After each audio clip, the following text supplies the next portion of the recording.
Tere, kallid valimiskoolisõbrad! Täna räägin ma teile Eesti erakondade struktuurist. Erakonna väiksemad rakukesed on osakonnad, mis moodustatakse harilikult kohalike omavalitsuste, see on valdade ja linnade piires. Osakondade liikmete arv on erinev, ulatudes mõnekümnest liikmest mitmetesse sadadesse. Väikseim lubatud liikmete arv on Sotsiaaldemokraatlikus erakonnas 3, Reformierakonnas 5, Isamaa ja Res Publica Liidus 7 ja Keskerakonnas 10 inimest. Osakonna liikmed valivad endi seast kuni 8 aastaks osakonna juhatuse, mille ülesandeks on erakonna piirkonna igapäevatöö korraldamine. Osakonnad koonduvad piirkondadeks, mis on reeglina moodustatud maakondade järgi. Erandiks on suuremad linnad, mis on ise piirkonnad ja mille osakonnad on moodustatud linnaosade järgi. Reeglina valitakse ka piirkonna juhatus vabadel erakonnasisestel valimistel. Nii näeb erakonna struktuur välja rohujuure tasandil. Kõik erakonna liikmed moodustavad erakonna üldkogu, nagu seda nimetatakse Reformierakonnas ja Sotsiaaldemokraatlikus erakonnas. Isamaa ja Res Publica Liit kutsub seda suurkoguks ja Keskerakond kongressiks. See on erakonna kõrgeim juhtorgan, mis üldiselt koguneb kord 2 aasta jooksul. Erandiks on Reformierakond, mille üldkogu koguneb igal aastal. Iga 2 aasta tagant valib üldkogu erakonna esimehe ja aseesimehe ja ülejäänud juhatuse, mille erakonna esimees ka kohe on. Juhatuses, mida erinevalt teistest Isamaa ja Res Publica Liit eesseisuseks kutsub, on üldjuhul kuni 20 liiget. Juhatus koguneb vähemalt kord 2 nädala tagant ja tegeleb erakonna kõige olulisemate igapäevaküsimustega. Põhimõtteliselt juhib juhatus erakonda. Lisaks juhatusele valitakse üldkogul ka erakonna revisjonikomisjon ja aukohus, ehk siis erakonna ratsionaalne mõistus ja südametunnistus. Volikogu. Volikogu ülesandeks on täita üldkogu ülesandeid üldkogu vahelisel ajal. Liikmeid volikogus on maksimaalselt 200 ringis.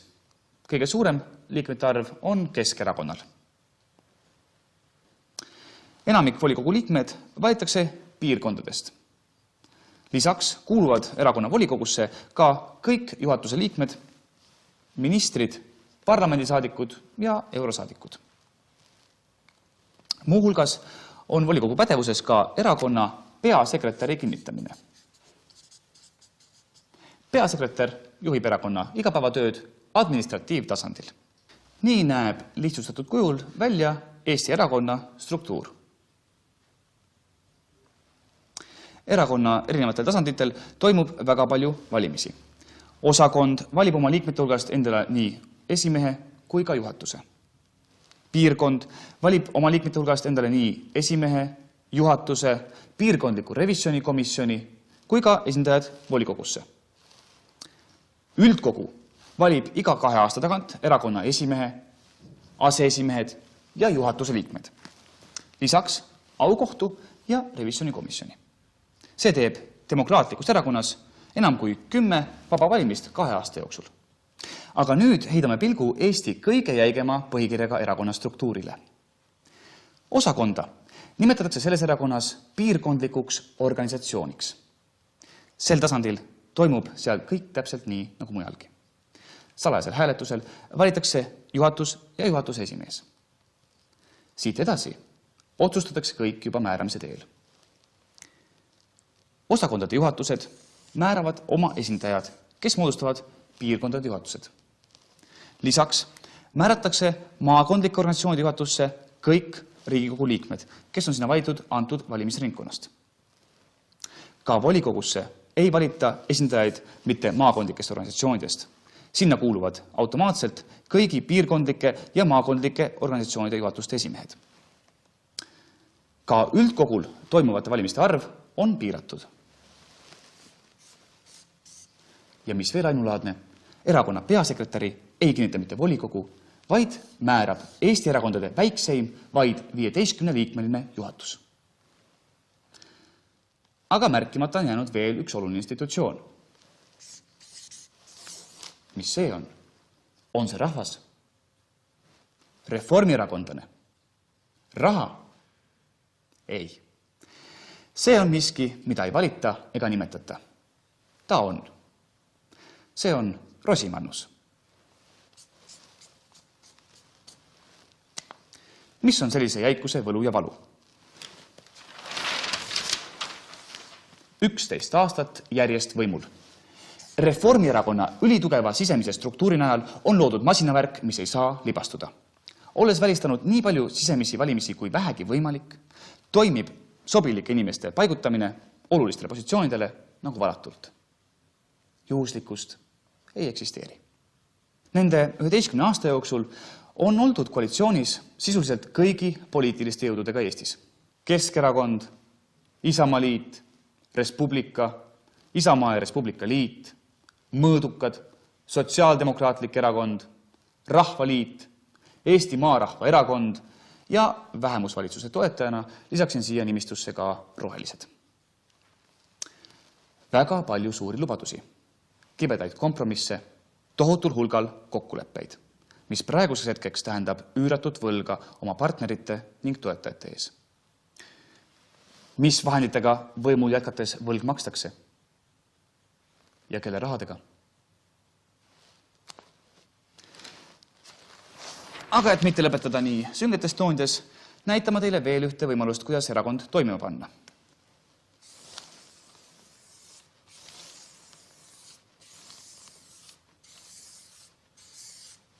Siit ka meie küsimus vaatajale. Mis erakonna struktuur see on?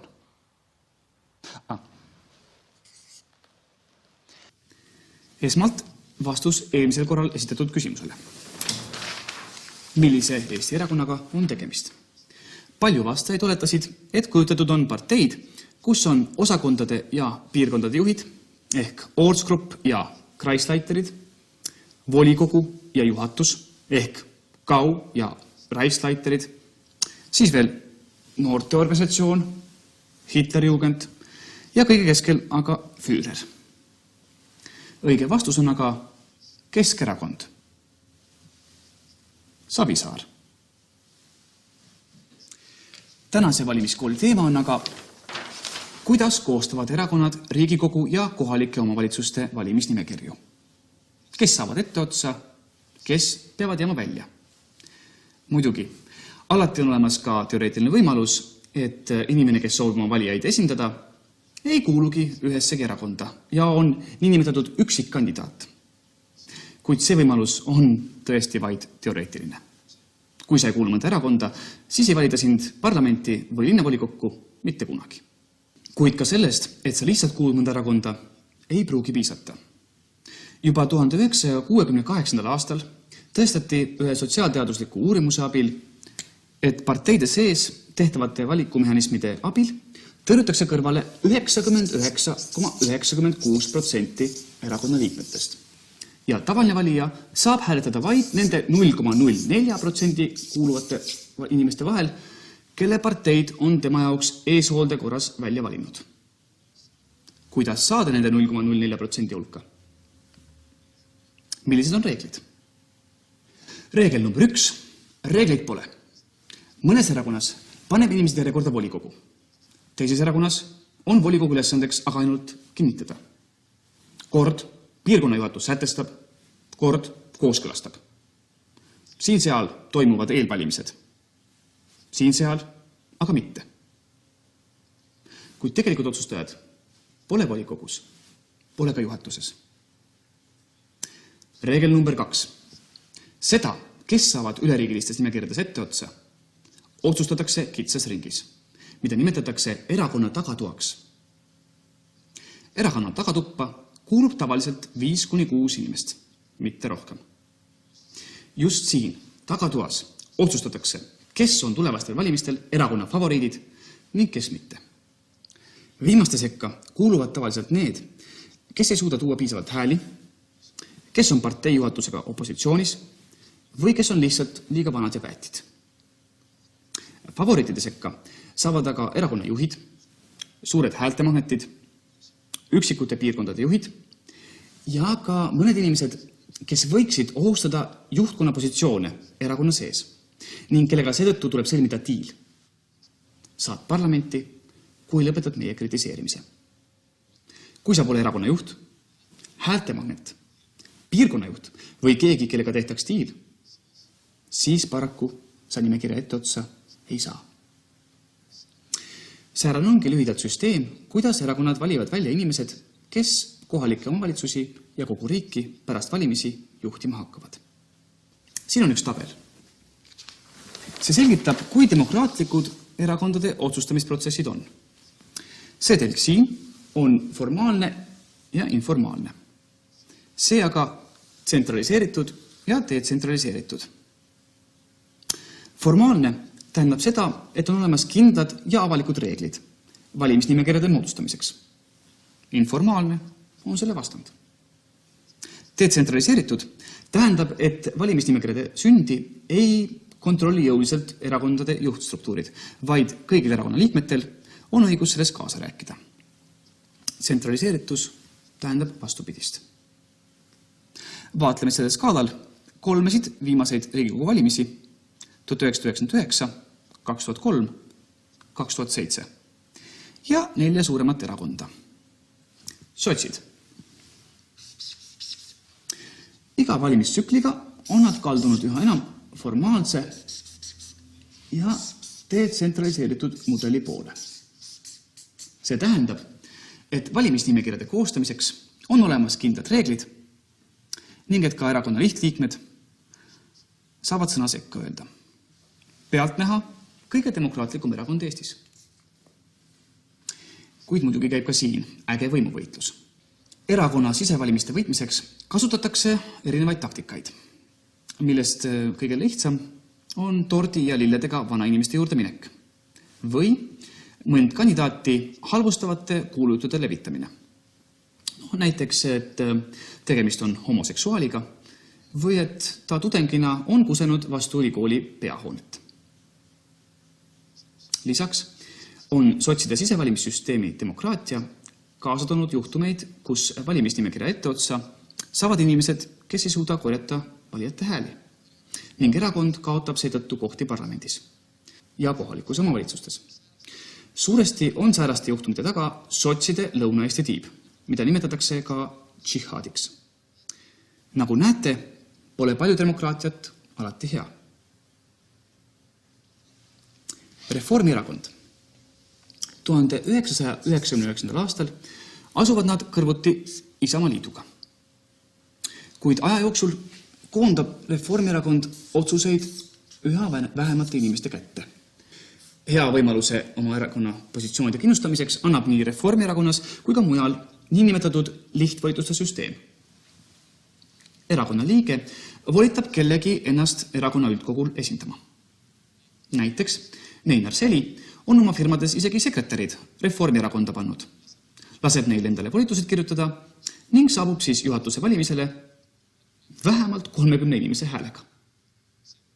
See on läbi proovitud süsteem oma võimu põlistamiseks. Miks sa siis mitte kasutada? Isamaa ja Res Publica liit. Moodustub Res Publicast, kelle otsustusprotsessid olid omal ajal kõige demokraatlikumad. Ja Isamaa liidust, kes ei jää neist palju maha. Kuid mis juhtub pärast 2006. aastal toimunud ühinemist? Tänaseks on reeglid hägustunud, võim on koondunud väheste kätte ja erakond meie skaalal liikunud siia. Hämmastav hüpe. Ja Keskerakond. Äärmiselt stabiilselt ebademokraatlik erakond, kes pole teinud mingeid hüppeid.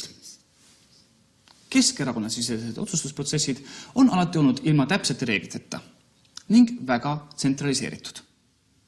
Kõrgemad parteiorganid kontrollivad kõiki otsuseid täielikult ning üleriikliku nimekirja koostamine on ainult erakonna juhatuse, sageli juhatuse esimehe pädevuses. Keskerakonna otsustusprotsesside ebademokraatlikkus on sedavõrd sügav, et 2011. aastal ei taha nad siia tabelisse äragi mahtuda. See oli meie tänane valimiskool number 2. Kuidas pealtnäha demokraatlikes erakondades tehakse otsuseid täiesti ebademokraatlikult. Ja meie tänane vaataja küsimus kõlab, kuidas sai demokraatlikust Isamaaliidust ja väga demokraatlikust Res Publicast ühinemisel täiesti ebademokraatlik Isamaa ja Res Publica liit. Eelmise valimiskooli lõpus sai esitatud küsimus, kuidas sai demokraatlikust Isamaaliidust ja väga demokraatlikust Res Publicast ühinemisel mitte nii demokraatlik Isamaa ja Res Publica liit. Sellest, kuidas see juhtus, täna räägimegi. Isamaaliit, Res Publica. Säärane on seis 2006. aasta alguses. 2 erakonda, sarnane maailmavaade. Aga mis veelgi olulisem, mõlemad on parlamendis opositsioonis ja esinenud suhteliselt nõrgalt kohalike omavalitsuste valimisel. Tallinna volikogus saab Isamaaliit 7 ja Res Publica vaid 3 kohta. Tulemas on aga Riigikogu valimised. Res Publical on põhjendatud hirm, et langeva populaarsuse tõttu jäävad nad sootuks parlamendi ukse taha. Sünnib otsus ühineda. Tagatubades viimistletakse pikalt ette Eesti poliitika läbi aegade hoitud saladuse viimaseid detaile. Ühinemine vormistatakse 2006. aastal. Oma kandideerimiskõnes ütleb esimeheks valitud Mart Laar.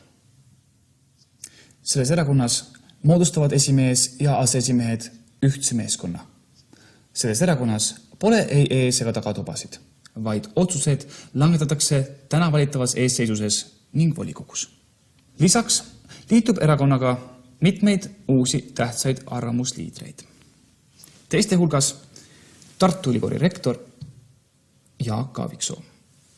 Uue jõuga minnakse vastu Riigikogu valimistele ja ühinenud Isamaa ja Res Publica liit saab sinna 19 kohta.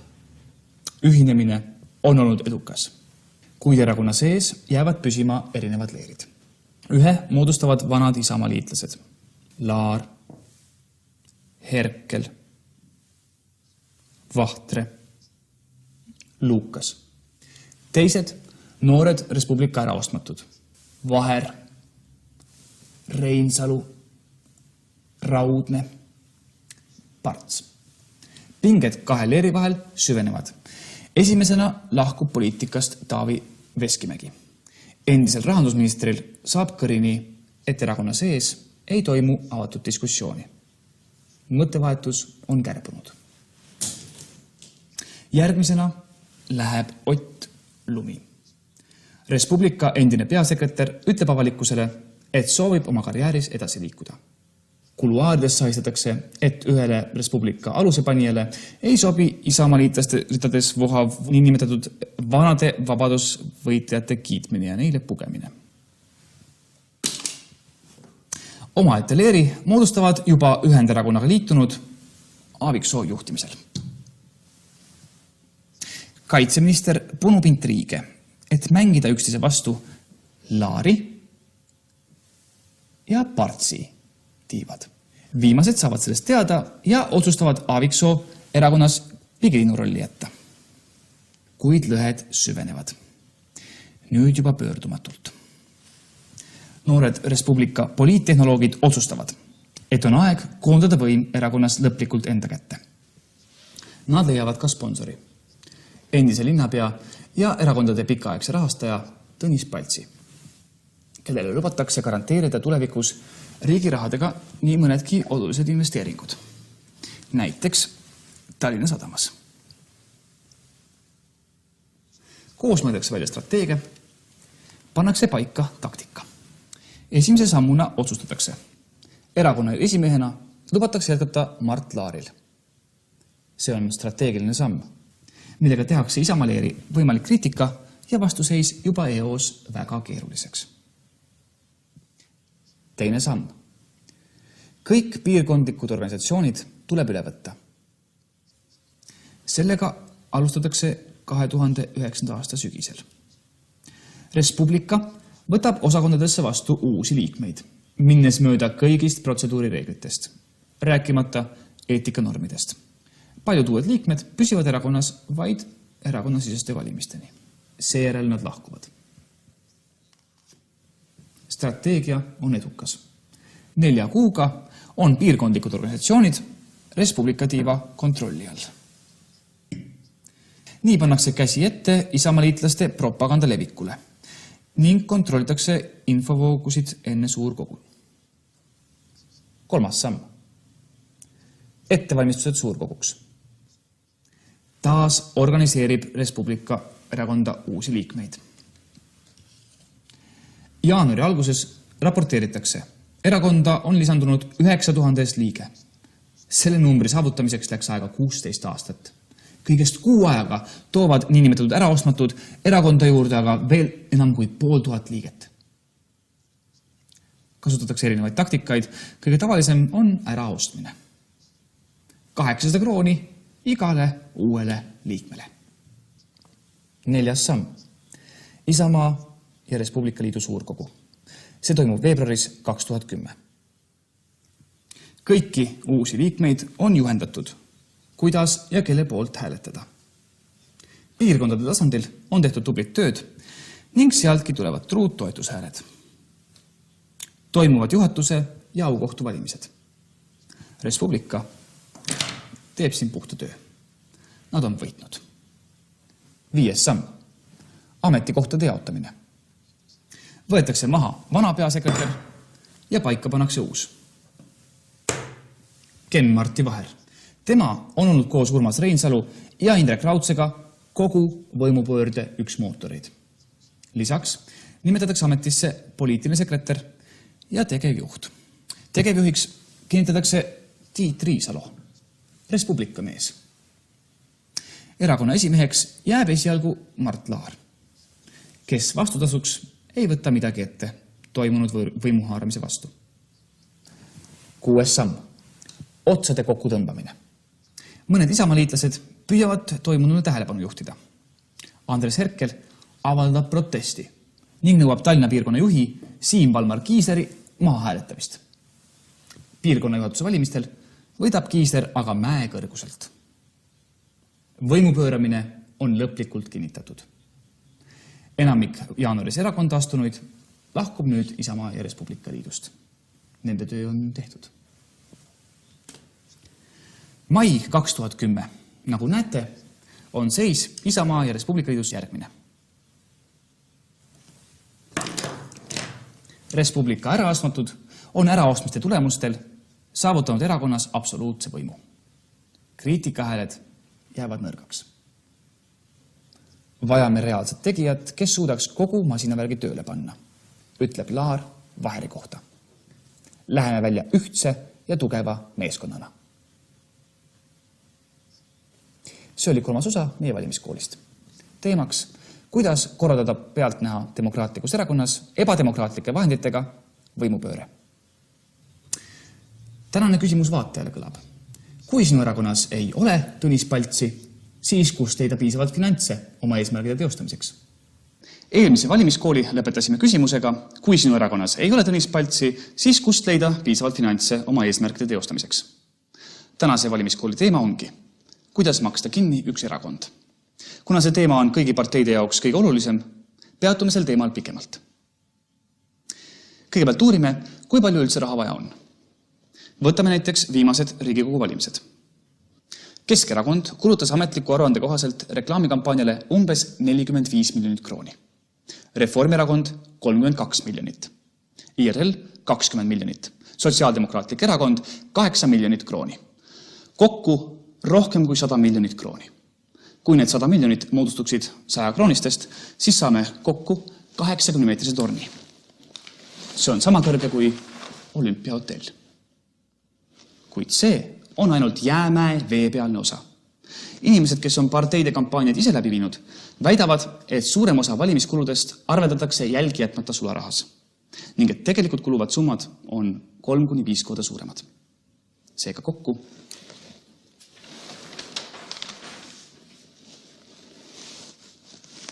kuid lisaks kampaaniale on erakonnal ka igapäevased kulud. Igas erakonnas on peasekretär, keskkontor, maakondlikud arendusjuhid ja nii edasi ja nii edasi ja nii edasi. Teevad nad partei jaoks tööd vabatahtlikult? Loomulikult mitte. Kõik need tublid inimesed on ära teeninud vähemalt Eesti keskmise palga. Lisaks tuleb korraldada noortekogude läbud ning kindlustada rahaline tugi nendele erakonnaliikmetele, kes avatud tööjõuturul kunagi läbi ei lööks. Kui palju siis üks erakond raha vajab? 2008. aastal oli näiteks nii Reformi kui ka Keskerakonna tulu mõlemal umbes 30 miljonit krooni. Kuid täna teame, et tegelikult voolab ühe suure erakonna kassast läbi keskmiselt 5 korda suurem summa. 150 miljonit krooni. Selle raha eest saaksite tänaste kinnisvarahindade juures ära osta Vormsi saare. Kust see raha tuleb? Õige vastus on, suures osas maksavad erakondade kulud kinni kogu Eesti maksumaksjad. Iga kvartali esimese kuu 5. päeval kannab riik parlamendis oleva partei arvele summa, mis sõltub selle partei kohtade arvust Riigikogus. Iga koht on väärt umbes 900 000 krooni aastas. Mida rohkem kohti, seda rohkem raha. Seega, kui te näete järgmistel valimistel mõnd valimisloosungit, siis teadke, et loosungil oleva inimese igapäevased kulud, aga ka loosungi trükkimise kulud olete kinni maksnud teie. Samas on see loogiline, sest ka valimislubaduste täitmise maksate lõpuks ju kinni teie. Miks maksab riik igal aastal erakondadele umbes 90 miljonit krooni? Vaatame tagasi ajalukku. 2003. aastal võidab valimised uus jõud poliitikas, Res Publica. Vähem kui pool aastat pärast võimule saamist tõstavad nad senise riigipoolse toetuse mitmekordseks. Miks? Ühelt poolt oli vaja kinni maksta valimiskampaania ajal tehtud võlad. Teiselt poolt aitas rahastamise sidumine kohtade arvuga parlamendis välistada veel mõne uue tulija turule tulekut. Avalikkusele ütleb Res Publica, et nüüd pole erakondadele vaja enam ettevõtjate käest raha küsida. See oli loomulikult vale. Erakonnad suurendavad oluliselt oma personali. Pealegi ei suuda riigieelarvele toetus katta korraliku valimiskampaania kõiki kulusid ning rahuldada poliitikute ahnust. On selge, et rahastamisallikaid on veel vaja. Millised need on? Esiteks, loogiline ning normaalne lahendus. Erakonna kulud maksavad kinni erakonna enda liikmed. Tõepoolest, mitmel parteil on liikmemaks, umbes 200 krooni aastas, kuid loomulikult sellest ei piisa. Keskerakonnas peab iga Riigikogusse pääsenu eraldama tänutäheks oma koduparteile iga kuu 7% palgast. Kuid ka sellest ei piisa. Teine võimalus. Normaalsed äritegevuse intensiivistamiseks mõeldud meetmed. Laen, krediit, võlakirja emissioon, partneritehingud, frantsiis ja nii edasi. Alates Res Publicast on levinud veel üks äriski tavaline meetod. Kulutatakse, kuid ei maksta. Ehk jäädakse võlgu. Ja lõpuks 3. Kõige suurem, levinum ja kasulikum võimalus. Raha tuleb erakonda, ettevõtetelt ning rikastelt sponsoritelt. Üks osa annetajatest teeb seda avalikult. Näiteks umbes aasta tagasi kandsid 3 Slovakkia ärimeest, Milan, Mička ja Peter, Keskerakonna kontole kokku 1,4 miljonit krooni.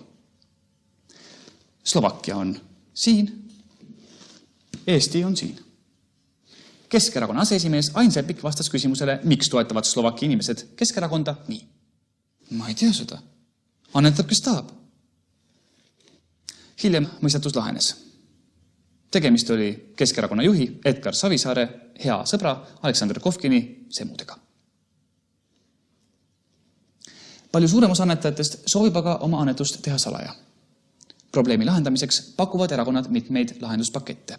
Näiteks varjatud arvete süsteem. Tallinna farmaatsiatehas ostab ajalehes Kesknädal 50 000 krooni eest reklaami. Reklaam ei ilmugi, kuid raha tagasi ei nõuta. Kui ei ilmunud, siis ei ilmunud. Mis seal sikka? Või teine näide. Pärnumaal reklaamis üks ajaleht Mart Viisitamme. Aga kes oli lehe väljaandmise taga, ei tulnudki kunagi välja. Tüüpiline vastus kritiseerijatele on sel puhul, kui keegi tahab ise meid väga reklaamida, siis levinud on ka niinimetatud sidusorganisatsioonide kasutamine. Ülekanne tehakse sel juhul mitte partei, vaid partei sidusorganisatsiooni ehk tütarfirma arvele. Viimase ebaeetilisele tegevusele viitab reeglina mõne eetilise riigitegelase nime kasutamine. Näiteks Jüri Vilmsi sihtkapital Keskerakonnal, Konrad Adenaueri fond IRL-il või Friedrich Naumanni fond Reformierakonnal. Ent ausa uue tulijana reklaaminud Res Publica säärast salatsemist ei sallinud. Nende tütarfirma nimi oli otsekohene. OÜ RP majandustegevus. Kuid kõige meelsamini pakuvad erakonnad oma metseenile rahapesu võimalust. Kuidas säärasel juhul jõuab raha erakonna kassasse? Ainult sularaha. Rahastaja toob raha mõne erakonna liikme kätte, kes teeb seejärel sissemakse erakonna kassasse. Seda skeemi kasutavad kõik erakonnad. Seetõttu on süsteem muudetud ka võimalikult lihtsaks. Veel mõned aastad tagasi kehtis seadus, mis nägi ette, et sularahas tulevaid annetusi ei tohi erakond vastu võtta, kui summa ületab 1000 krooni piiri. Seetõttu polnud harvad juhused, kus keegi inimene käis iga päev uuesti erakonna lugi juures näpus 999 krooni. Ebapraktiline ja segane. Seadus kaotati ning nüüd on palju lihtsam anda korraga 100 000 krooni näiteks mõnele töötule, kes selle siis erakonna kassasse viib. Nagu juhtus Keskerakonnas 2005. aastal mitmel korral. Rahapesusüsteem on hästi toimiv, tõhus ja mis peamine, salajane. Keegi ei saa teada, kes on tegelikult raha taga ning kellele erakond teenevõlgu on. Ainuke vihje on peidus rahatähtedes endas. Kortsus paberrahad pärinevad rahastaja ettevõtte kassast. See aga tema isiklikult arvelt, kuhu ta on just dividende maksnud. Ent miks peaks ettevõtja erakonda toetama? Siin on välja töötatud tõhus süsteem, mille eeskujud pärinevad siit. Juba 19. sajandil kehtestas Cosa Nostra lihtsa skeemi. Esmalt tekita takistus ja siis küsi raha takistuse kõrvaldamise eest. Mida see tähendab? Näiteks tuleb ühel päeval ministeeriumist ettevõtjale e-kiri, mis teatab tariifide, keskkonnatasude, detailplaneeringute, kasutuslubade ja muu säärase hinna ebanormaalsest suurest kasvust, mis võib ettevõtte kõigest poole aastaga pankrotti ajada. Loomulikult võtab ettevõtja ühendust ministeeriumit juhtiva erakonnaga, kes lubab asjaga nii-ütelda tegeleda. Mõne aja pärast võtabki ministeerium eelnõu tagasi. Ettevõtja tasub teene eest vastavalt välja kujunenud hinnakirjale. Lihtne, loogiline, efektiivne. Ent kuidas ettevõtjalt raha küsida? Siin on mõned lihtsad reeglid. Esimene kuldreegel. Raha ei tohi küsida partei esimees, vaid partei peasekretär.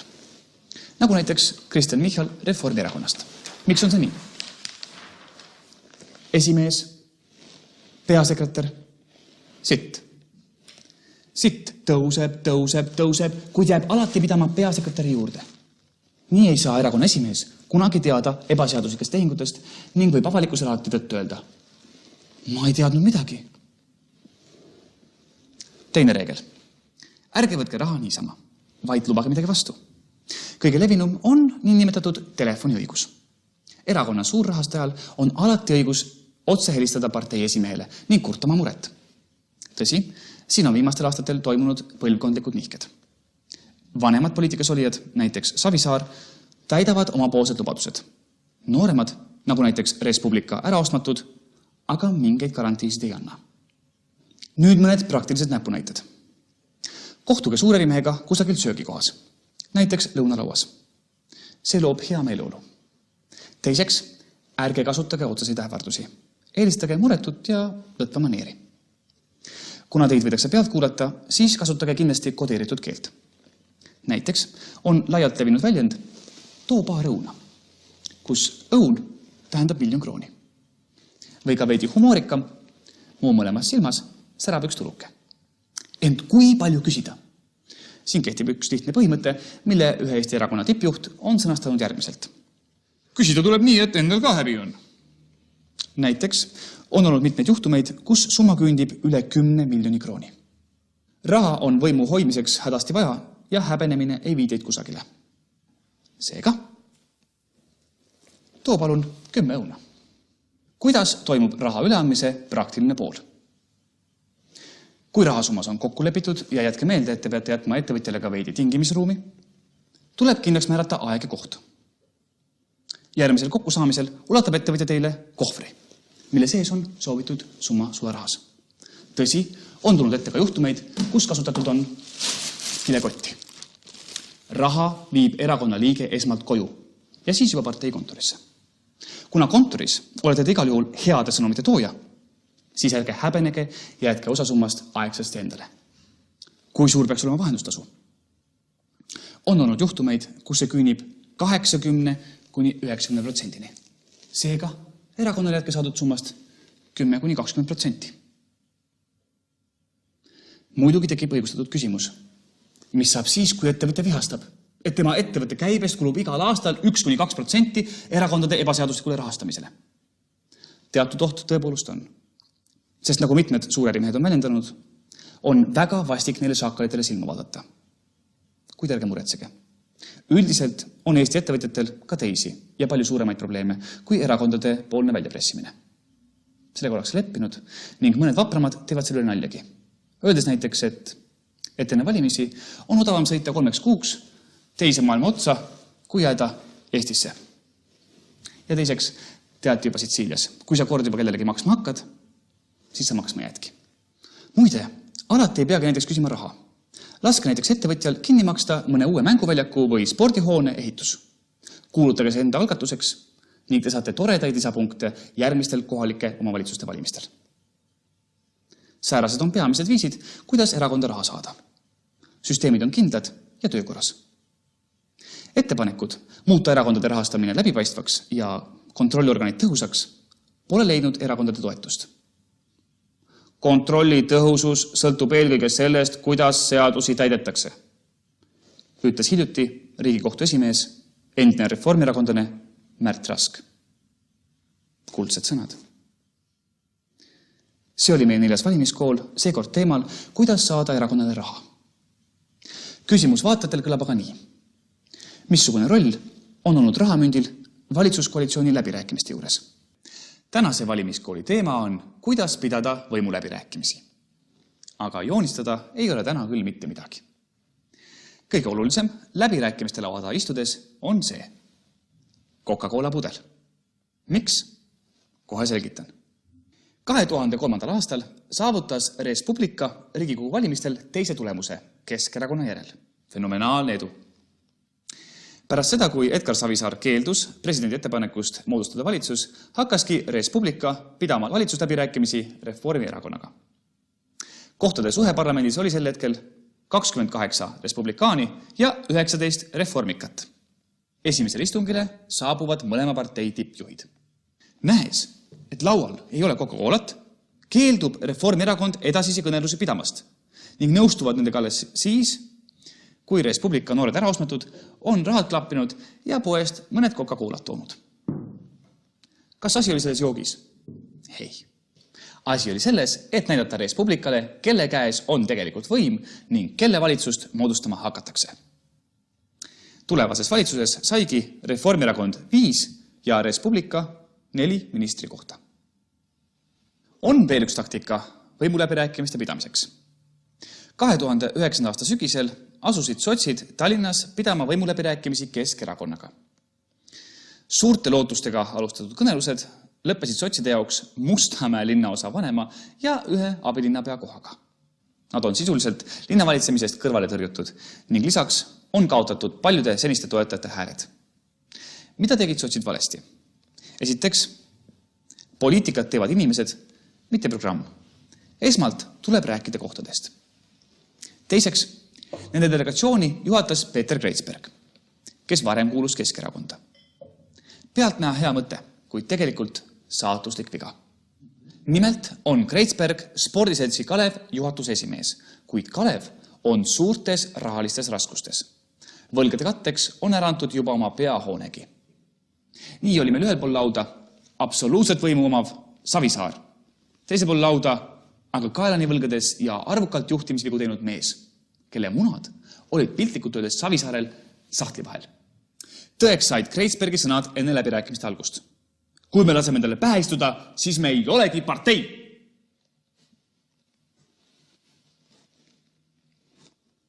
Ent kuidas pidada edukaid võimuläbirääkimisi? Kahtlemata on kõige olulisem valmisolek loobuda kõige olulisemast. Näiteks Keskerakond. Pea kõikidele valimistele on nad läinud loosungiga astmelisest tulumaksust. Omal ajal Sotside algatatud mõte, mille Keskerakond 90. Riigikogus maha hääletas, on nüüd nende lipukirjaks. Kuid kõik erakonnad teavad hästi, et Edgar Savisaar on läbirääkimiste laua taga astmelise tulumaksu nõudmisest esimese asjana loobunud. Siit ka reegel. Tekitan teile mõni loosung, millest on hea loobuda. Läbirääkimiste puhul on väga oluline ka see, kes on läbirääkijad. Siin on aja jooksul välja kujunenud kindel tüüpide galerii. Siin näete 2011. aasta võimalikke koalitsiooni läbirääkimisi Reformierakonna ja Keskerakonna vahel. Mõlemad teevad praegu jõupingutusi selle nimel, et Riigikogu valimised taandada mustade jõudude ehk Keskerakonna ja valgete jõudude ehk Reformierakonna vahelisele võitlusele. See muudaks valija jaoks sõnumi piisavalt lihtsaks ning tõrjuks parlamendist eemale need erakonnad, kes jäävad arusaamatulele niinimetatud hallile alale. Vaadakem nüüd lähemalt tüpaaže, kes läbirääkimiste laua taha istuvad. Olulisim neist on niinimetatud ideoloogiamees. Tema on keegi, kes pisiasjadega ei tegele, sest kui tuleb mingil põhjusel pisiasjadest taganeda, siis ei ole kapituleerujaks olnud ideoloogiajuht ning tema autoriteet ei saa lööki. Pealegi jääb sel moel alles võimalus kohtuda teise poole ideoloogiajuhiga ning asjad omavahel selgeks rääkida. Samal ajal kui etturid omavahel detailide pärast tülitsevad. Hea näide ideoloogiajuhist on Siim Kallas, aga ka Edgar Savisaar. Teiseks on laua taga kindlasti niinimetatud kaikamees. Tema on keegi, kes vajadusel tülitseb ja pilli lõhkemise ääreni puhub. Näiteks Meelis Atonen või Kadri Simson. Kindlasti on kohal ka killumees. Tema on ventiil, kes viskab vajadusel totra nalja vahele, et liiga tülli ei mindaks.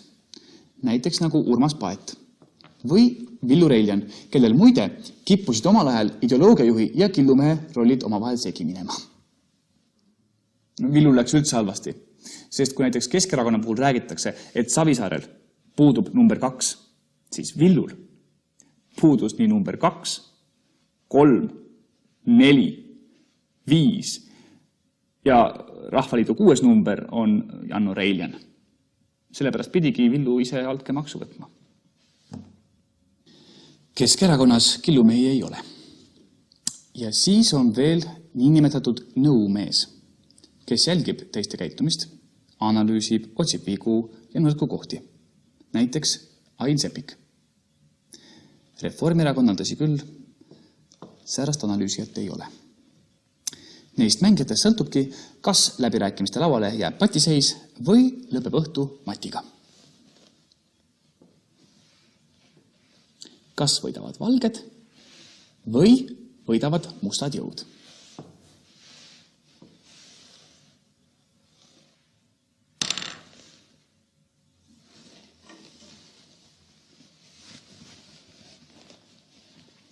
Nüüd on jäänud veel kõige olulisem punkt. Kui koalitsioon on lõpuks sõlmitud, siis kuidas näiteks riigi tasandil määratakse, kes saab ministriks? Siin on mitu lihtsat reeglit. Esiteks, ebaolulised ministrikohad on kultuuri, haridus, sotsiaal ja regionaalminister. Olulised ministriametid on majandus, välis, kaitse, sise ja rahandusminister. See on ootuspärane kõik. Kuid on veel üks ministriamet, mille pärast eriti kõvasti piike muutakse. Keskkonnaminister. Tekib küsimus, miks? Kas tõesti on liblikad ja puisniidud Eesti erakondade jaoks sedavõrd olulised? Loomulikult mitte. Õige vastus on, keskkonnaminister annab kaevanduslube, tegeleb tuuleparkidega ja keskkonnatariifidega. On seotud energeetika ja teedehituse ja nii edasi ja nii edasi ja nii edasi. Just siit voolavad läbi kõige suuremad rahad. Kõige suuremad toetused erakondadele.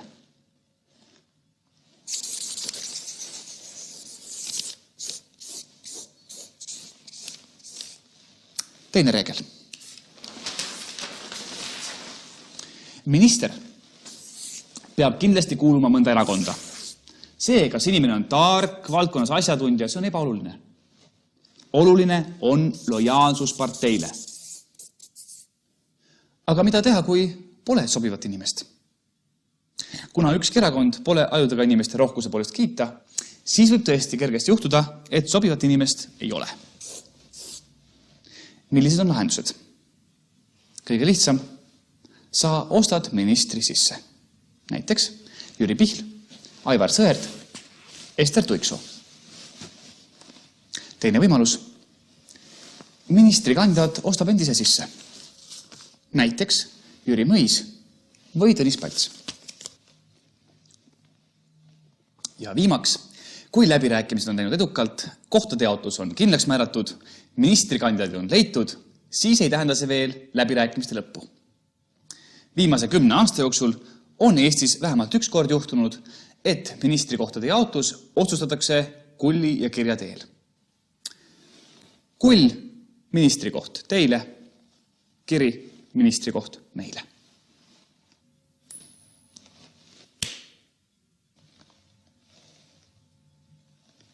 See oli ka vastus meie eelmise valimiskooli lõpus esitatud küsimusele.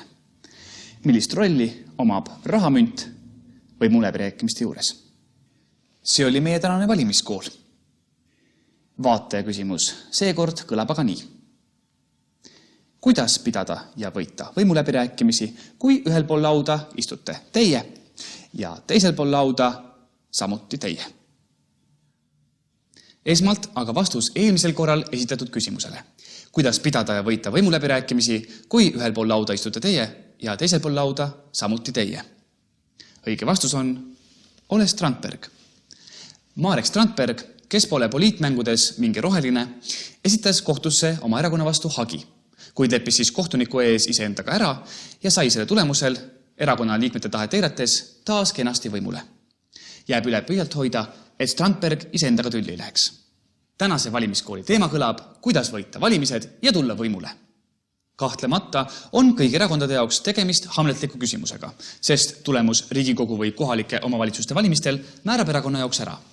Kas olla või mitte olla? Kui sa ei ületa valimiskünnist, siis jääd sa ilma võimust, riigipoolsest rahastamisest ning ka õuntest, mida ettevõtjad sulle tuua võiksid. Seetõttu vaadelgem lähemalt erinevaid taktikaid valimiskampaaniate võitmiseks. See on aju. Siin asuvad kõik mõistliku elukorralduse vältimatud eeltingimused. Mõtlemine, mälu, moraal.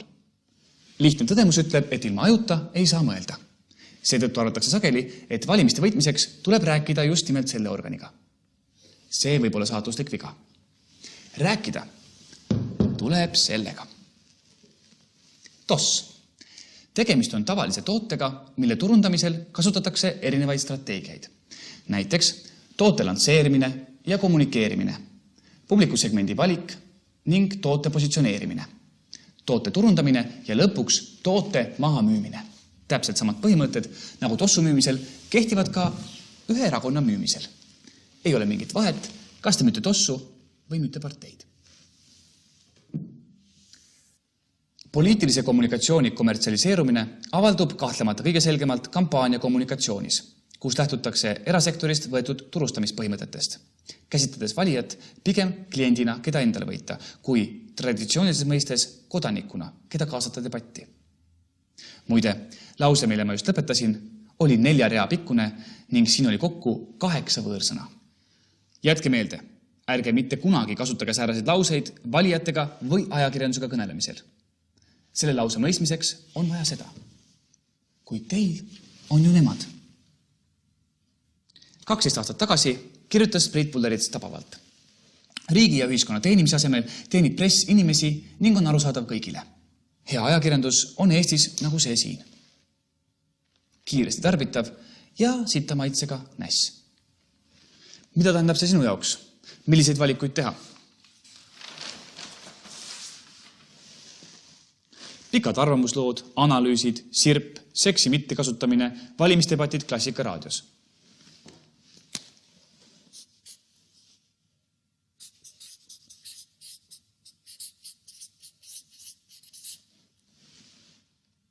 Valik on selge. Mine telesse. Kuid kuidas käituda teles? Punkt 1. Ärge rääkige pikalt. Teie jutu sisu peab ära mahtuma siia.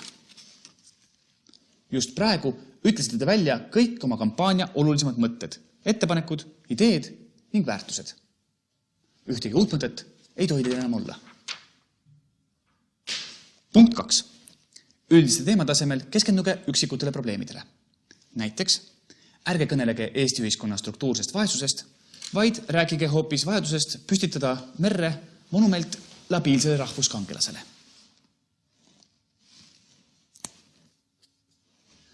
Kolmandaks, telereklaamides keskenduge isikutele ja tunnetele. Muutuge personaalseks ning intiimseks. Näiteks, hei Marlenk, ideaalne toode, mida lansseerida. Kõik ajus olevad funktsioonid, nagu näiteks mõtlemine või moraal, on välja lülitatud. Ning nii võib Lenki kergesti riietada hommikumantlisse ning panna ta istuma vanniservale, nagu tegi Keskerakond ühes oma valimisreklaamis mõned aastad tagasi. Valija tundis, et Lenk on tema kodus, tema vannitoas ning hoiab seal veehinna kontrolli all. Neljandaks, vältige võimalusel kõnelemist poliitikast. Rääkige näiteks hoopis sellest, millise kuulsa inimesega te viimati ühe foto peale saite, nagu teeb Marianne Mikko. Tegemist on kuldreegliga. Poliitikuna ei tohi te kunagi teha seda viga, et hakkate rääkima ühiskonna ja riigi asjadest. Need hamburgerit ja tema lugejat ei huvita. Neid huvitab see, milline kuvand teil on. Nüüd jõuamegi valimisvõitluse ühe olulisema osa juurde. Kuvandi loomine. Selleks, et valija oskaks langetada õigeid valikuid, peab ta demokraatlikus ühiskonnas teadma, kas kandidaat on noor või vana, kellega ta vabal ajal seksib ning kus ja kuidas ta oma abikaasaga esimest korda tutvus. Kuvandi loomisel on mitu olulist sammu. Näiteks riietus. Kui te soovite endast jätta märsilohistaja ja sallitallaja muljet, nagu mitmed rohelised, valige kampsun. Kui soovite ka noore alfaisase moodi esineda, nagu Res Publica, siis valige kallis pintsak. Keskerakondlasena eelistage odavamaid brände. Reformierakondlasena tehke lipsusõlm samasugune nagu Obamal ja Putinil. Läbi tuleb mõelda kõik pisiasjad. Kas te olete teleklipis põllul või raamatukogus? Kas teie taga paistab mõni hoone või, nagu enamik Eesti erakondi ühe sagedamini teeb, lauluväljak, Toompea loss või ilus ja armas Eestimaa maastik? Mõelge hoolikalt, millist muusikat te kasutate. Kas prestiižset klassikalist muusikat, nagu teevad parempoolsed erakonnad, või militaarseid marsse, nagu teevad viimasel ajal kõik erakonnad.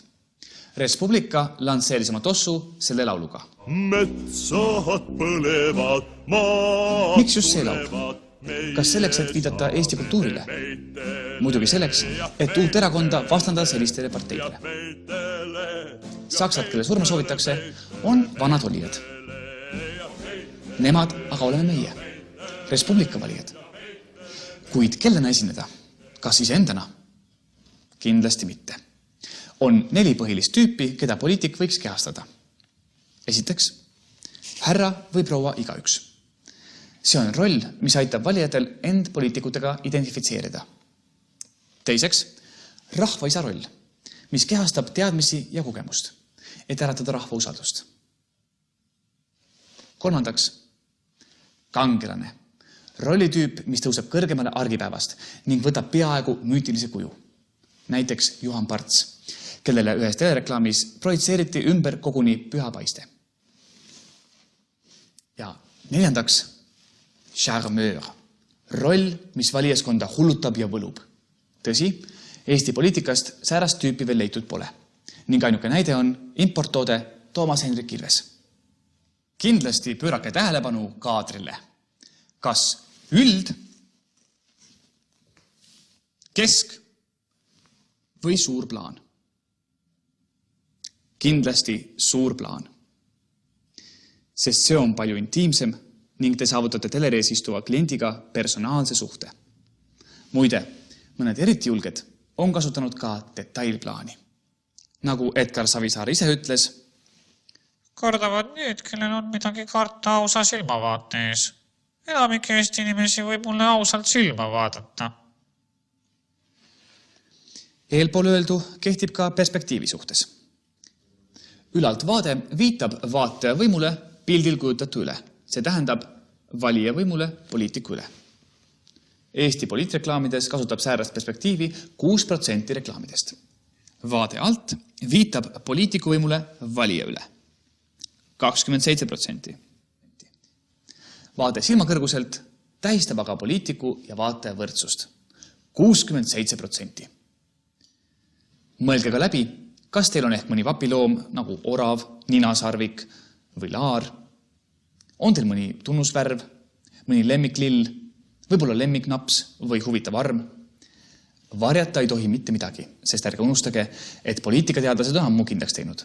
Postkommunistlikes ühiskondades puudub valmisolek programmilisteks parteideks.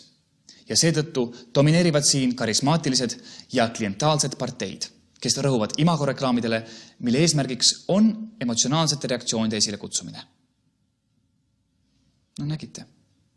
4-realine lause, 8 võõrsõna. Veel üks säärane lause ja te ei võida järgmisi valimisi mitte kunagi. Teeme siinkohal väikese pausi meie valimiskooli. Minge vaadake vannituppa, ega seal ei istu Heimar Lenk. Ning jätkame siis teise osaga, kus käsitleme poliitilisi loosungeid ja poliitkommunikatsioonialaseid õppetunde. Oleme tagasi valimiskoolis, mille teemaks on, kuidas võita valimised ja tulla võimule. Eelmises osas rõhutasime poliitiku vajadust mõjuda normaalse inimesena ning tungida inimese privaatsfääri. Kõige parem on astuda valijaga otsesesse kontakti. Võite minna tema koju või oodata teda bussipeatuses. Kuid veelgi parem on leida valija nõrk koht, näiteks tema laps, ning rünnata sealt. Oodake mõnes turuväravas, kuid kindlasti mitte täis, vaid tühja õhupalliga. See annab teile võimaluse mudilase õhupall täis pumbata ning samal ajal tema vanemate ajusid loputada.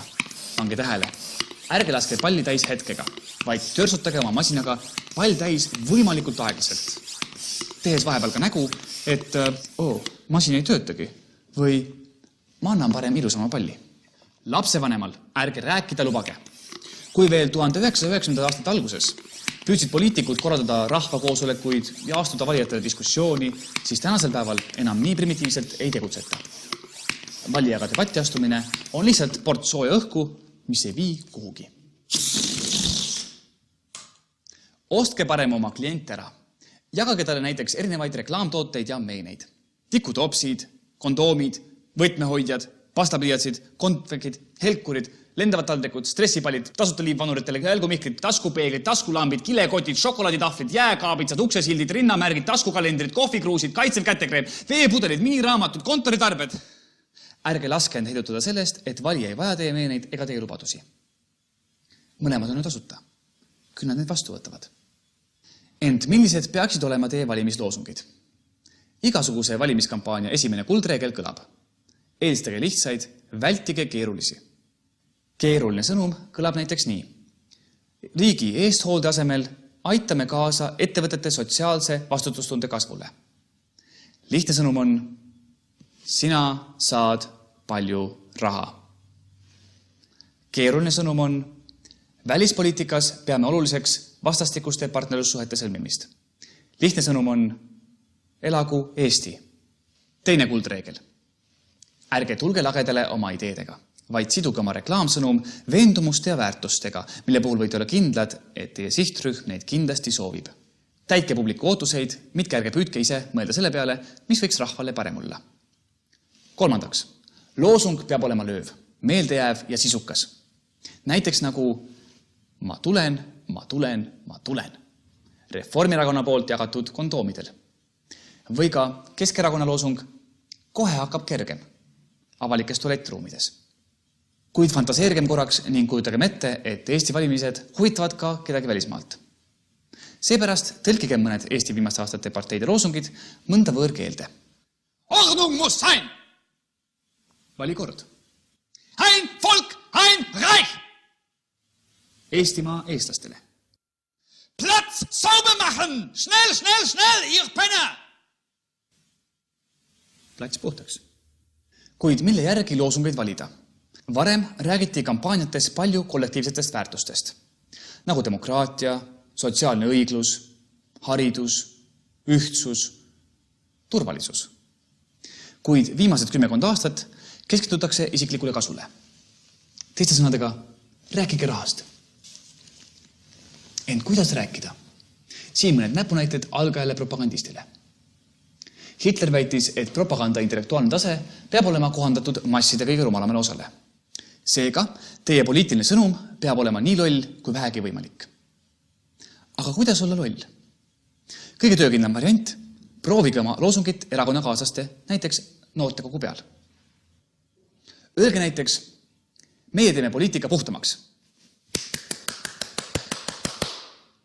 Kui aplodeeriti, siis on hästi. Kui mitte, siis olite veel oma erakonnakaaslastegi jaoks liiga intelligentne. Jätke meelde, et propagandisti eesmärgiks on anda inimestele ratsionaalsed, faktilised argumendid. Siin laua peal on raa hunnik.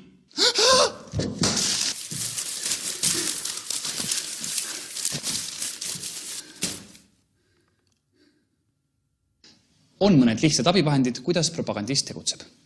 Sildistamine, mille eesmärgiks on tabava väljendiga vastast alandada.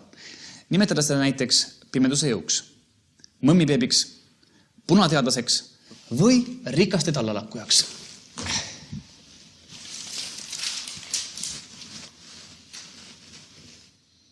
Teine abivahend on tunnustuse ülekandmine, mille puhul teie toodet reklaamib mõni tuntud inimene. Eriti osav on siin olnud Keskerakonna Edgar Savisaar, kes keset juulikuud, kui reformikad olid trennis ja maakad kalal, võttis Otepääl käevangu Andrus Veerpalu ja Kristiini Osmikunni ning palus neil kaamerasse öelda häid jõulupühi. Päike paistis kõrgelt ja kampsunites olümpiasangarid soovisid Keskerakonna valijatele ilusat jõuluaega. Või teine näide, demokraatia laulik Dima Bilan kohtub vahetult enne Tallinna kontserti Edgar Savisaarega ja hüüab siis oma teismelise publikule kontserdi ajal Edgar, это человек с глубокой душой.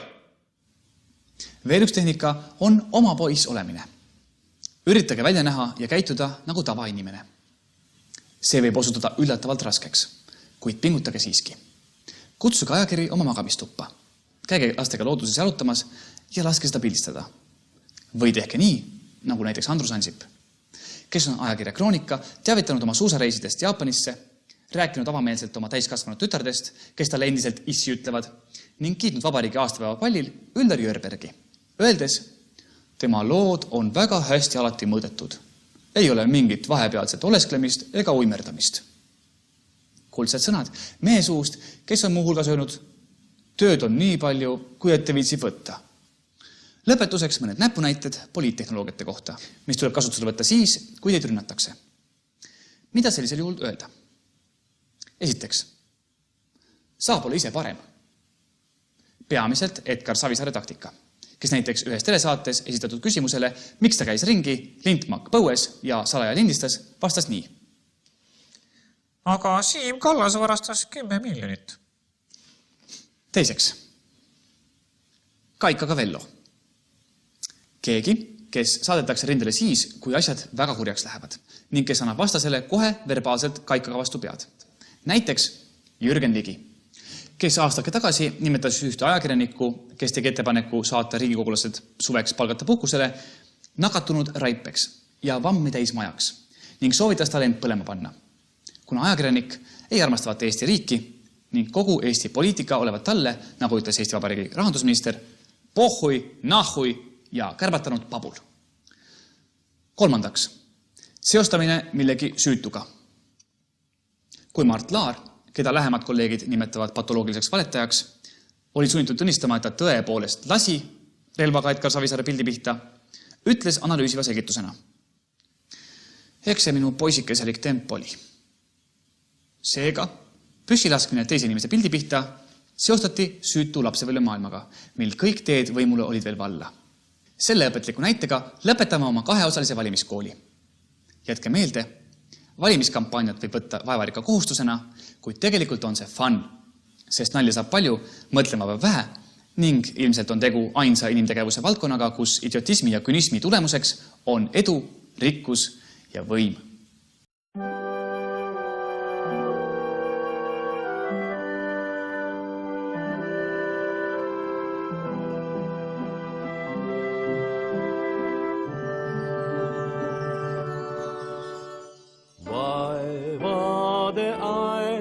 Samm raske ei kanna me kael, harida aed käes on aeg. Valguse sööst läbi öö võiks olla me trööst, mis meid madalast maast üles lööks.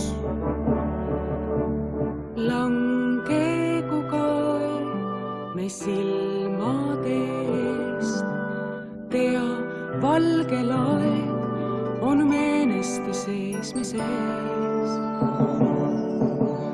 Vaata ja näed, et su mõlemal käel sõber turu, ühte liidame käed, julgus ja jõud. Usk ja lootusest pakata põud teevad võitmatuks me päev. Kui kõik oleme ühisel nõul, saab helgemaks päev. Me võidukas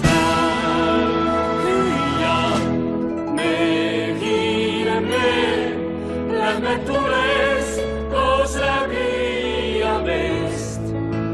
Eesti eest, Eesti eest. Ainuma soov olla koos, olla lõpuni koos, siis on teos õnneloos, võiduloos. Eesti eest, läbi tulest ja veest, hoiab kindlalt meid üheskoos on meil teos õnneloos. Jõus ja jõus ning loostusest pakata põud. Eesti eest, Eesti eest, Eesti eest, läbi tulest ja veest. Eesti eest.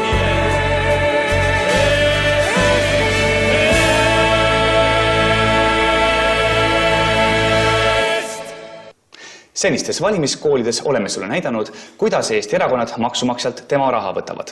Valijad ajudeta raha neks lolliks peavad ja uhkeid suurkogusid korraldavad, mis peavad varjama parteisise demokraatia puudumise. Nüüd on aeg endale sobiv välja valida. Tulekul on parlamendivalimised. Meie valimiskooli tähelepanelikul vaatajal tekib õigustatud küsimus. Miks valida?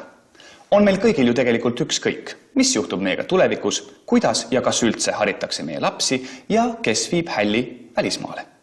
Pealegi on ju poliitika räpane, kõik poliitikud lollid ja ahned ja ainult sina, süütu lilleke keset laia elumerd.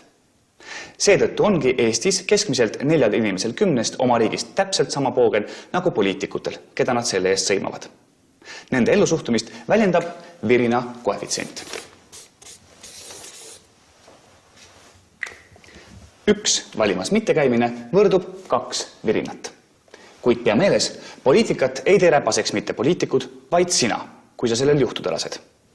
Kuid pea meeles, paljudel erakondade liikmetel pole mitte ainult parteipilet, vaid ka südametunnistus ja mõistus. Leia ta üles. Mine valima. Kuid kus hääletada? Eestis on selleks 4 võimalust. Esiteks, mine valimisjaoskonda. Valimisjaoskond asub seal, kus ta alati on asunud. Näiteks mõnes koolimajas. Tunned jaoskonna ära samamoodi, nagu viimasel ajal ka koolimaja enda. Turvamehe järgi. Teine võimalus. Elektrooniline hääletamine. Kuigi paljud Eesti inimesed viibivad ööpäevaringselt online'is ka ilma arvutita, siis hääletamiseks oleks sul ometi vaja seda ja seda. Ja võib-olla ka seda. Elektrooniline hääletamine on kiire, lihtne ja mugav ning mis peaasi, sa ei pea lahkuma arvuti tagant ning võid sealt vaadata erakondade reklaame, et kokku arvutada, kes sulle kõige rohkem raha lubab ja kes vanadest olijatest ennast seekord muutuste toojaks ja värskeks jõuks nimetab. 3. võimalus. Kui sul pole ise võimalik valimisjaoskonda kohale minna, näiteks sa oled liiga vana, liiga haige, sul puudub transpordivõimalus või sa elad Padaoru lähedal, siis saad sa alati valimiskasti endale koju tellida.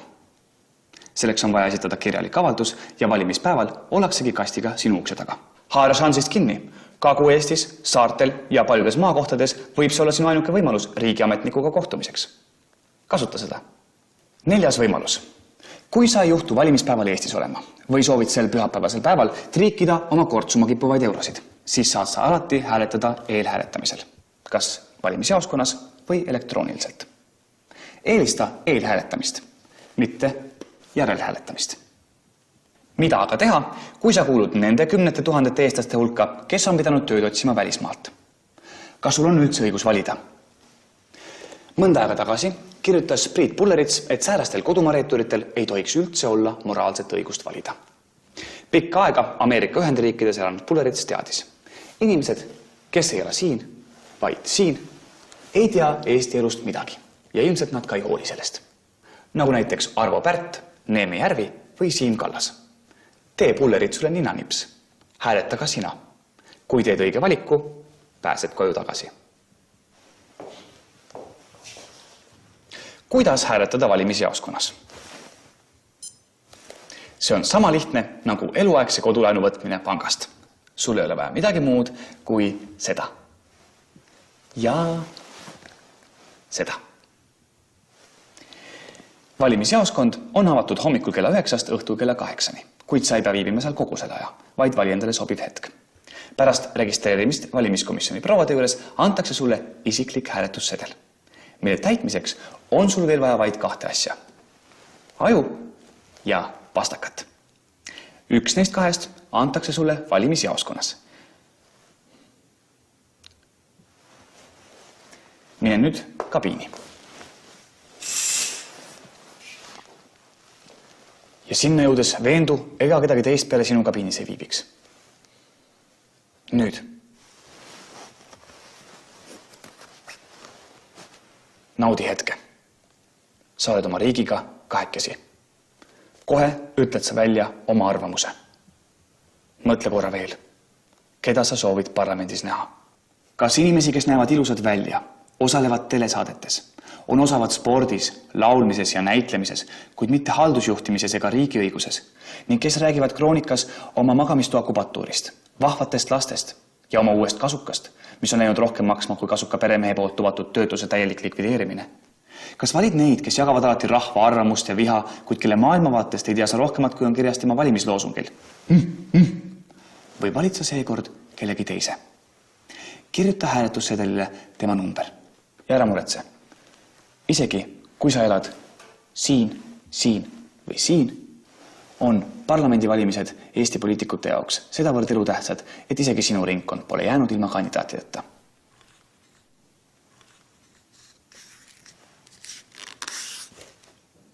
Mine nüüd prouade juurde tagasi. Ja oota, et nad lööksid sedelile templi. Ja nüüd pane oma kandidaat kasti. Valimised on nagu Eesti sportlased olümpiamängudel. Sinna tuleb minna kord 4 aasta tagant ja tähtis pole mitte võit, vaid osavõtt. 3 minutit. Kulutada iga 4 aasta tagant 3 minutit oma riigile. Seda on rohkem, kui kulutab keskmine erakonna aukohtu liige oma elus moraalile või peibutuspart parlamendis istumisele. Kasutama südametunnistust. Mine valima. Kuidas täita hääletamissedelit? Sul ei ole vaja midagi muud, kui ära õppida, kuidas kirjutada neid numbreid. Numbri kirjutamine ei ole seaduse tegemine. Sinu numbritest peavad inimesed aru saama. Sageli keevad kabiinis pastakaga kahekesi olles tunded üle ja inimesed hakkavad sedelitele kritseldama teateid avalikkusele. Nagu näiteks mu isa köis, las lohiseb. Või ka populist. Valimisjaoskonna töötajal on võimatu aru saada, keda te silmas peate. Teie sõnum kehtib ju paljude poliitikute kohta. Säärane hääletussedel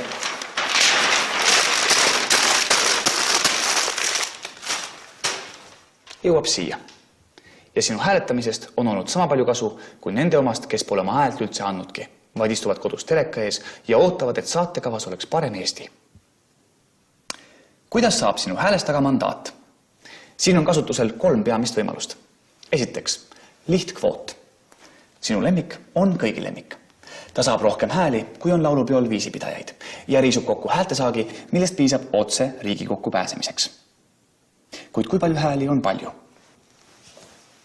Ida-Virumaa. 8 mandaati.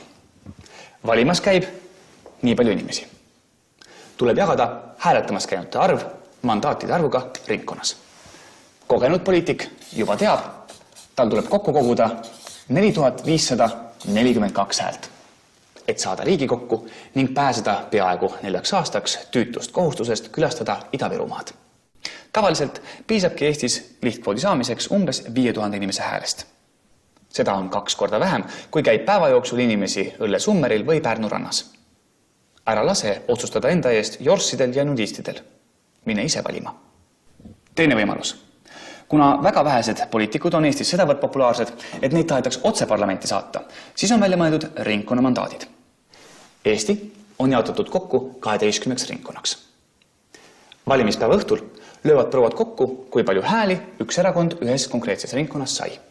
Ja seejärel jaotatakse erakonnale antud häälte arv lihtkvoodi suurusega antud ringkonnas. Näiteks, kui Ühtne Eesti oleks kandideerinud Ida-Virumaal, oleksime me saanud 24 521 häält. Mis oleks meile toonud?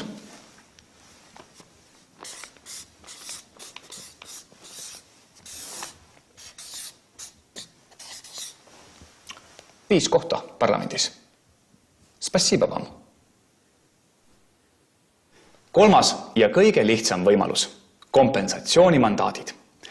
Jagamata jäänud mandaadid jaotatakse üleriigiliselt võrdeliselt erakondade poolt üle riigi saadud häältega.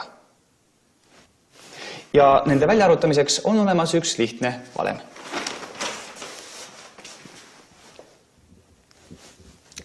Oi, vabandust.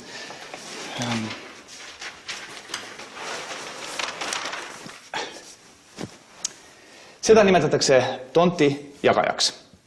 Ja sellest on sama lihtne läbi hammustada nagu erakondade rahastamisskeemidest. Keeruline, aga siiski võimalik.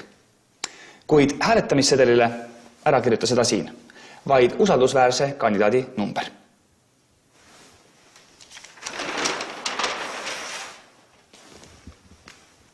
Leia oma valem ise.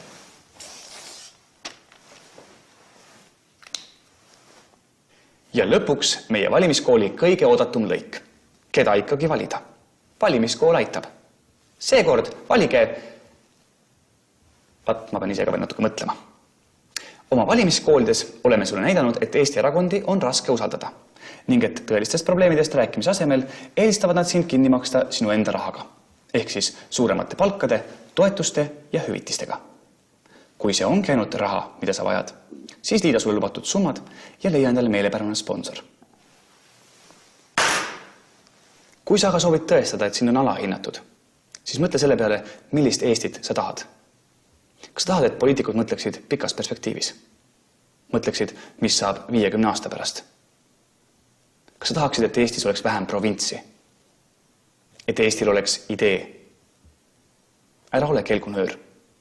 Ära lase teistel hääletada sinu eest. Mine valima.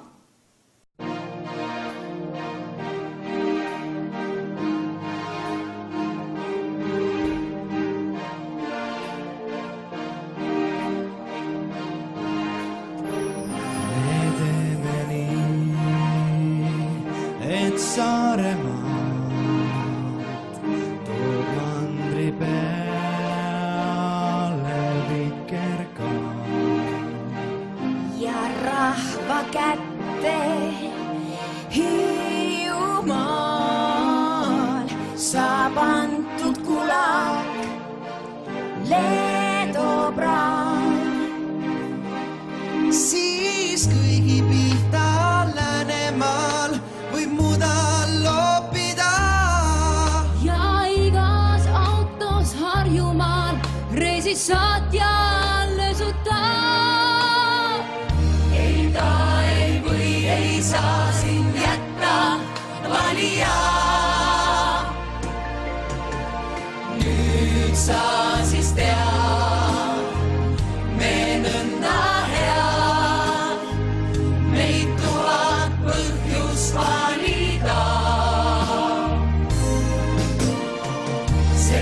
Eestil vaja vahetust ja vahetab, kes siis veel kui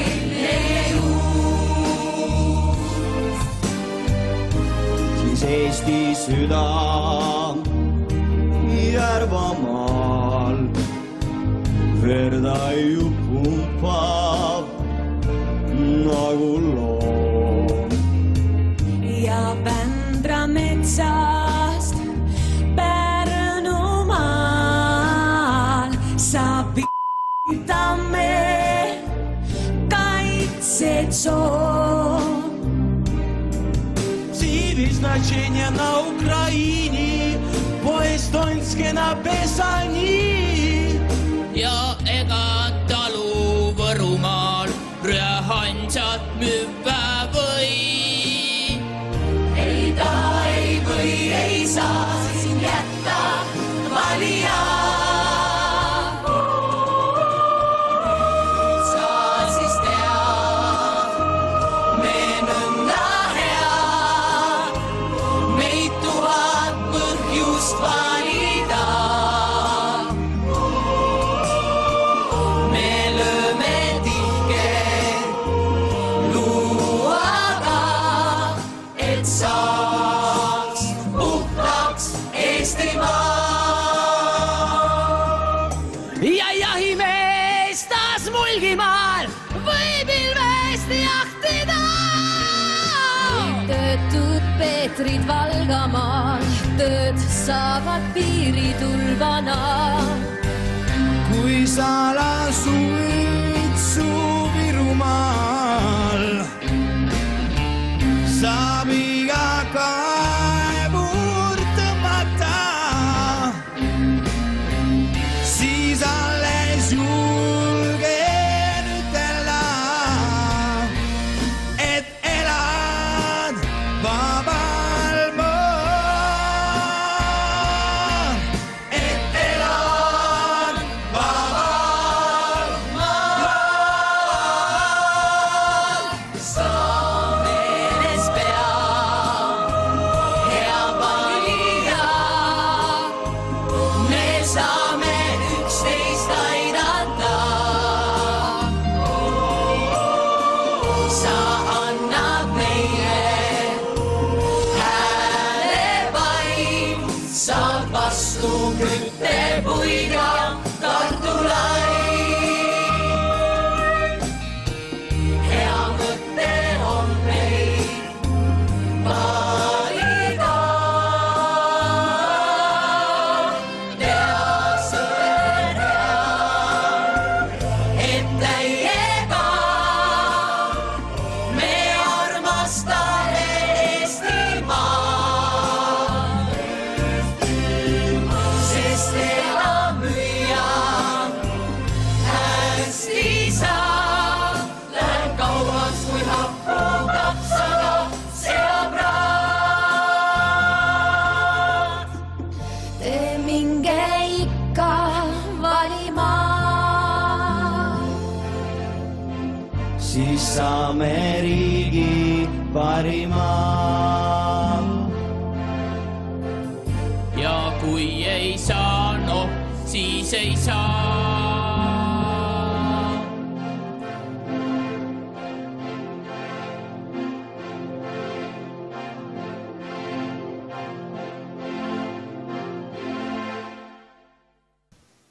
Sa oled vaba inimene. Vabad inimesed valivad.